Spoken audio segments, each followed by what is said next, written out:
حضرت مجدد الفسانی رحمۃ اللہ علیہ فرماتے ہیں کہ میں جب بھی فاتحہ دیتا تھا تو کسی وجہ سے فاتحہ میں ماں عائشہ کا نام بھول جاتا تھا. یہ کون کہہ رہا ہے؟ مجدد الفسانی، آج سے 450 سال پہلے کے بزرگ ہیں. اور جو لوگ فاتحہ کو جو حضرات منع کرتے ہیں وہ لوگ بھی ان کو مانتے ہیں، اور انہوں نے اپنے مکتوبات میں خود لکھا ہے، خود ان کی تحریر ہے مجدد الفسانی کی، کہ میں فاتحہ دیتا تھا تو اکثر بزرگوں کے نام لیتا تھا لیکن ماں عائشہ کا نام کسی وجہ سے بھول جاتا تھا، نہیں لیتا تھا، حالانکہ کوئی ایسی عداوت نہیں تھی. اب یہ ہوتا ہے نا کہ کبھی کبھی ایسا ہو جاتا ہے. تو ایک دن میرے خواب میں حضور تشریف لائے، ایک دن میں نے فاتحہ دی اور شیرنی تقسیم کی تو حضور تشریف لائے، اور آقا علیہ السلام نے جو ہے وہ چہرہ پھیر لیا مجھ سے. میں نے سوچا حضور ناراض کیوں ہیں؟ حضور ناراض ہے تو دنیا اور آخرت ہی برباد ہے، حضور ناراض کیوں ہیں؟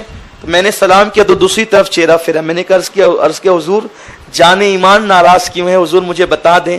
تو آقا نے فرمایا کہ میں عائشہ کے حجرے میں ہوں اور تم مجھے کھانا بھیجتے ہو تو میں عائشہ کے حجرے میں کھاتا ہوں، تم عائشہ کا نام نہیں لیتے. تو میری آنکھ کھلی تو تب سے میں نے عہد کر لیا کہ جب بھی فاتحہ پڑھوں گا تو اب صرف ماں عائشہ کا نام نہیں بلکہ تمام ازواج مطہرات کا نام لیا کروں گا. اور پھر میں نے ساری امی جانوں کا نام، ساری امہات المومنین کا نام لینا شروع کیا، اور حضور علیہ السلام کو جب بھی اصال ثواب کرتا تو حضور کے اہل بیت کا نام بھی لیتا، امہات المومنین کا نام بھی لیتا، صحابہ کا نام بھی لیتا، تاکہ اب کوئی حضور علیہ السلام ناراض نہ ہو. تو اسی لیے اس سے پتہ چلا کہ حضور علیہ السلام کو یہ کہنا چاہیے تھا کہ احمد سرہندی یہ کیا تو نے بدعت نکال رکھی ہے، یہ کیوں فاتحہ دیتا ہے، بند کر یہ سب. لیکن حضور یہ نہیں کہہ رہے ہیں، بلکہ حضور کیا کہہ رہے ہیں؟ ایک نام اور بڑھا لیا جائے، اس میں فاتحہ میں ایک نام بڑھا لیا جائے. کیوں بڑھا لیا جائے؟ کیونکہ حضور کو فاتحہ پسند ہے، تو اسی لیے تو یہ نام بڑھا لیا جائے. میں مفہوم پیش کر رہا ہوں کہ ماں عائشہ کی طرف حضور نے اشارہ کیا نا کہ میں اسی کے حجرے میں کھاتا ہوں. اس سے پتا چلا کہ ہم جو پیش کرتے ہیں یہ پہنچے نہ پہنچے لیکن ہماری عقیدتیں ضرور پہنچتی ہیں. اور حضور بتا رہے ہیں، مجدد الفسانی لکھ رہے ہیں کہ میں کھاتا ہوں، یعنی کہ اگر تمہارا اخلاص مضبوط ہے تو یہ نعمتیں حضور تک پہنچتی بھی ہے، یہ نعمتیں حضور تک پہنچتی بھی ہے. اور اگر کسی کو یوں لگتا ہے کہ نہیں پہنچتی ہے تو ٹھیک ہے، کوئی بات نہیں. قرآن میں تو ہے نا، سورہ حج میں آپ نے ابھی سنا، کل ہی تو سنا سورہ حج کے اندر کہ جو تم جانور قربان کرتے ہو تمہارا خون اور تمہارا گوشت نہیں پہنچتا، اللہ تک تمہارے دلوں کی نیتیں پہنچتی ہے.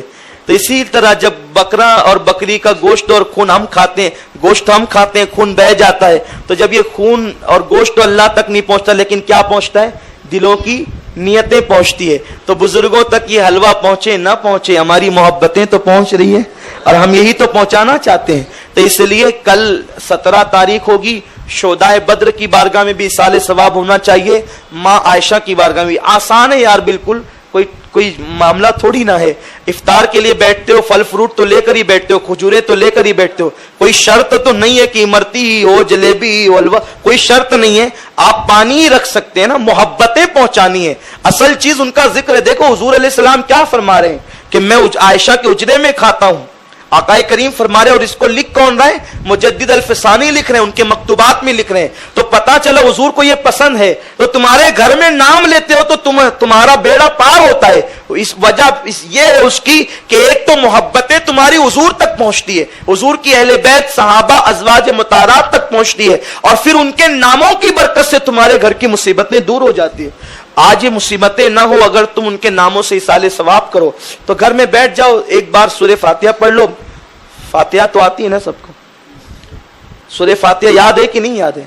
الحمد شریف پڑھ لو، پھر 3 بار قل اللہ پڑھ لو، 3 بار درود شریف پڑھ لو، اور اسی کو پڑھ کر کے ایصال ثواب کر دو. بس اسی کا نام فاتحہ ہے.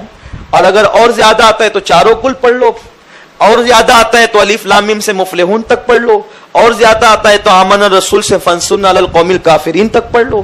جتنا زیادہ پڑھو گے اتنا زیادہ ثواب ملے گا. نہیں کچھ آتا ہے تو سورہ فاتحہ اور قل اللہ شریف پڑھ کر ایصال ثواب کر دو. یار اللہ دلوں کو دیکھتا ہے. ہم اہل بیت کے ازواج مطہرات اور صحابہ کے غلام ہیں. یہ اللہ کی بارگاہ میں بس یہ پہنچا دو، انشاءاللہ تعالی دنیا بھی سنور جائے گی، آخرت بھی سنور جائے گی.